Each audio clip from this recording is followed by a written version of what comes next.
Yuk kenali ODGJ dan gejalanya. Sebelum mengenali ODGJ, tahukah kamu apa yang dimaksud dengan kesehatan jiwa? Kesehatan jiwa yaitu kondisi di mana seorang individu dapat berkembang secara fisik, mental, spiritual, dan sosial sehingga individu tersebut menyadari kemampuan sendiri, dapat mengatasi tekanan, dapat bekerja secara produktif, dan mampu memberikan kontribusi untuk komunitasnya. Apa itu ODGJ? ODGJ atau orang dengan gangguan jiwa adalah orang yang mengalami gangguan dalam pikiran, perilaku, dan perasaan yang termanifestasi dalam bentuk sekumpulan gejala dan atau perubahan perilaku serta dapat menimbulkan hambatan dalam menjalankan fungsi orang sebagai manusia. Fakta mengenai ODGJ. Berdasarkan studi, 1 dari 10 orang memiliki gangguan mental. Bersamaan dengan penggunaan obat, ODGJ merupakan penyebab nomor 1 disabilitas. 800.000 orang ditemukan bunuh diri tiap tahunnya, dan merupakan penyebab nomor 2 kematian pada usia 15-29 tahun. Prevalensi gangguan mental tertinggi ditemukan pada usia 15-25 tahun dan orang lanjut usia. 9,8% orang usia di atas 15 tahun mengalami gangguan mental emosional. 1,7/1000 penduduk ditemukan menderita gangguan jiwa berat. 6,1% orang mengalami depresi, dan hanya 9% dari penderita menjalani pengobatan medis. Apa saja gejala ODGJ? Depresi. Depresi merupakan salah satu jenis gangguan jiwa berupa gangguan suasana perasaan yang ditandai dengan perasaan sedih yang berkepanjangan selama minimal 2 minggu. Gejala depresi meliputi gangguan konsentrasi, pemikiran untuk menyakiti diri sendiri atau bunuh diri, pemikiran negatif berkepanjangan atau putus asa, menjauhkan diri, gangguan tidur, gangguan makan, berkurangnya energi, dan merasa tidak berguna. Ansietas atau gangguan kecemasan ditandai dengan kekhawatiran yang berlebih, sulit dikendalikan, dan menetap, yang disertai dengan gejala somatik maupun psikis. Gejala ansietas terdiri dari rasa cemas berlebih, overthinking, gelisah, sulit tidur, sulit berkonsentrasi, sakit kepala, jantung berdebar, dan sesak nafas. Gangguan bipolar. Gangguan yang ditandai dengan episode berulang dari peningkatan afek dan energi atau disebut juga fase manik, dan pada waktu lain terjadi penurunan afek dan energi atau disebut juga fase depresi. Gejala bipolar fase manik terdiri dari perasaan sangat gembira, sangat berenergi, percaya diri yang sangat tinggi, fokus mudah teralihkan, peningkatan emosi, mudah terganggu, bicara lebih sering dan cepat, dan merasa kebutuhan tidur berkurang. Gejala bipolar fase depresi meliputi merasa sangat sedih atau putus asa, merasa bersalah dan tidak berguna, lemas dan kurang energi, gangguan tidur atau insomnia, pemikiran untuk menyakiti diri sendiri atau bunuh diri, delusi atau halusinasi. Kapan membutuhkan bantuan profesional? Jika merasakan emosi negatif berkepanjangan, setelah mengalami peristiwa traumatik, sulit mengendalikan emosi, gejala fisik tanpa penyebab medis yang pasti, kehilangan minat dan semangat yang berkepanjangan, dan membahayakan diri sendiri atau orang lain. Stigma. Apa itu stigma? Stigma adalah ciri negatif yang menempel pada seseorang karena pengaruh lingkungannya.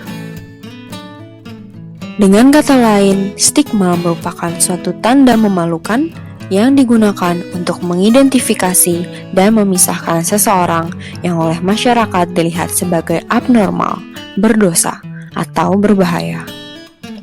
Stigma juga sebagai suatu kelompok perilaku atau keyakinan negatif yang memotivasi masyarakat untuk merasa takut, menolak, menghindar, dan mendiskriminasi orang dengan gangguan jiwa. Bentuk-bentuk stigma terdapat yang pertama, pemberian label, kedua, stereotip negatif, ketiga, pemisahan, keempat, penghilangan status, dan kelima, diskriminasi. Terdapat dua jenis stigma, yaitu self-stigma dan stigma sosial. Self-stigma merupakan stigma yang dibentuk diri sendiri ketika terindikasi mengalami gangguan kesehatan mental, sehingga seseorang menahan untuk menjalani terapi yang sesuai. Sedangkan stigma sosial dibentuk oleh masyarakat ketika penderita memiliki keinginan untuk meminta bantuan tenaga profesional atau menjalani pemeriksaan rutin.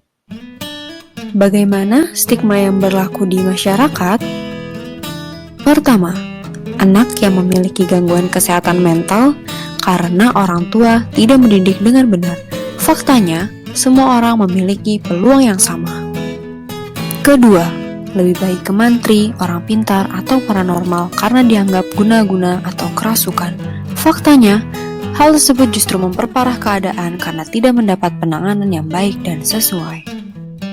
Ketiga, gangguan kesehatan mental dapat sembuh hanya dengan terapi sehingga pemberian obat akan ditolak. Faktanya, obat yang diberikan bertujuan untuk membantu menjaga keseimbangan kimiawi pada otak. Selain dari 3 stigma yang sudah disebutkan, masih banyak stigma yang berlaku di masyarakat. Apakah dampak dari adanya stigma? Pertama, seseorang akan menyembunyikan atau menyangkal gejala yang dirasakan. Kedua, membuat seseorang terlambat atau menghindari terapi yang efektif. Ketiga, mengisolasi individu dan keluarga. Keempat, memberikan kontribusi terhadap tingkat keparahan penyakit. Dan yang kelima, membatasi akses terhadap perawatan kesehatan yang berkualitas. Layanan profesional kesehatan mental. Apa saja contoh tenaga profesional kesehatan mental? Psikolog, psikiater. Apa yang membedakan keduanya? Psikolog memiliki latar belakang pendidikan ilmu psikologi yang dilanjutkan dengan pendidikan profesi psikologi. Metode yang digunakan adalah mendengarkan cerita klien tentang perubahan perilaku yang dialaminya. Penanganan dilakukan dengan memberikan pandangan serta wawasan kepada klien agar dapat menyelesaikan masalahnya melalui konseling, psikoterapi, psikotes, dan penanganan non-medis lainnya. Psikiater memiliki latar belakang dokter umum yang menempuh pendidikan spesialis kedokteran jiwa. Metode yang digunakan adalah dengan menganalisis gejala-gejala yang ada pada pasien.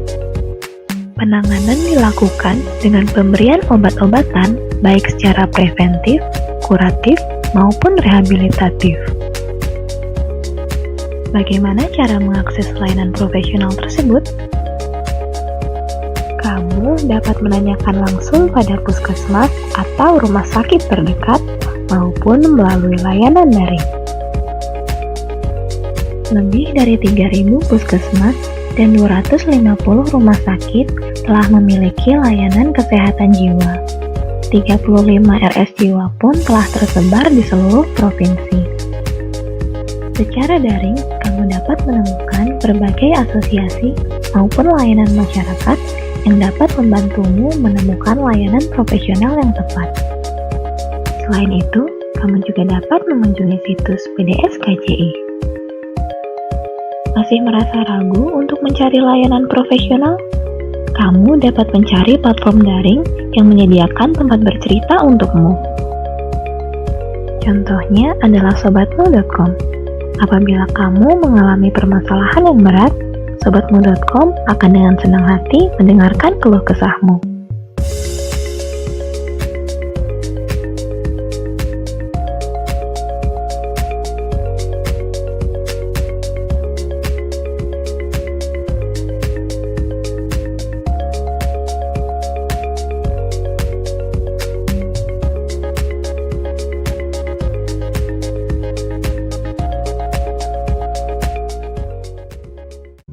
Semoga bermanfaat.